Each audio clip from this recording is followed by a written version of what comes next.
La croix traite l'homme naturel qui vit dans son âme et par son âme.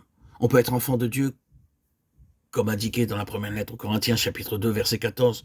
L'homme naturel n'accepte pas les choses de l'Esprit de Dieu, car elles sont une folie pour lui, et il ne peut les connaître parce que c'est spirituellement qu'on en juge. L'homme naturel étant l'homme de l'âme. Ces versets traitent exclusivement de la question de l'âme, c'est-à-dire de la guérison et du salut de notre âme. Tous ces versets ont un point commun, ils se rapportent tous au salut de l'âme.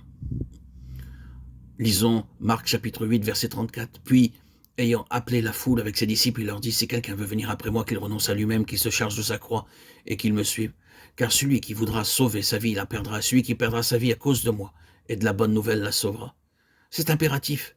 Si quelqu'un veut venir après moi, c'est-à-dire qu'il veut suivre le Seigneur, alors qu'il se charge de sa croix, il nous faut renoncer à soi-même, se charger de sa croix, le suivre.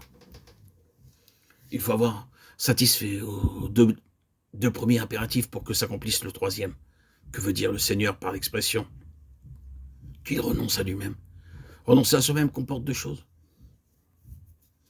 C'est renoncer à vivre pour soi-même et par soi-même.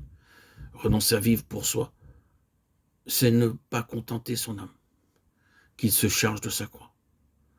En fonction de notre choix, se charger de sa croix signifie être d'accord de suivre le Seigneur avec tout ce que cela implique et collaborer avec lui pour le salut de notre âme afin d'être délivré de nous-mêmes.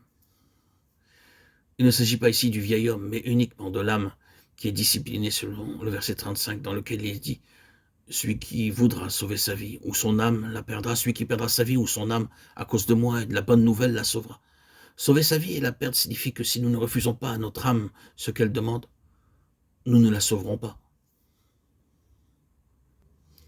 Notre âme exerce un terrible pouvoir sur nous. Toute notre vie doit être vécue sur le principe de la croix qui donne toute prérogative à Dieu. L'homme n'a pas de place lorsque la croix agit. Lorsque le Seigneur est mort, il a été crucifié, enseveli et soustrait au regard de Dieu. Il est montré au ciel, ressuscité. Dieu nous donne une nouvelle vie, et par l'ascension, une nouvelle position. Par la résurrection, nous recevons une vie qui a triomphé de la mort. Nous sommes alors dans une position que nous devons tenir. Le Seigneur est mort en obéissant à la volonté de Dieu, en maintenant son âme dans une entière soumission. La croix est le principe qui maintient notre âme assujettie à Dieu.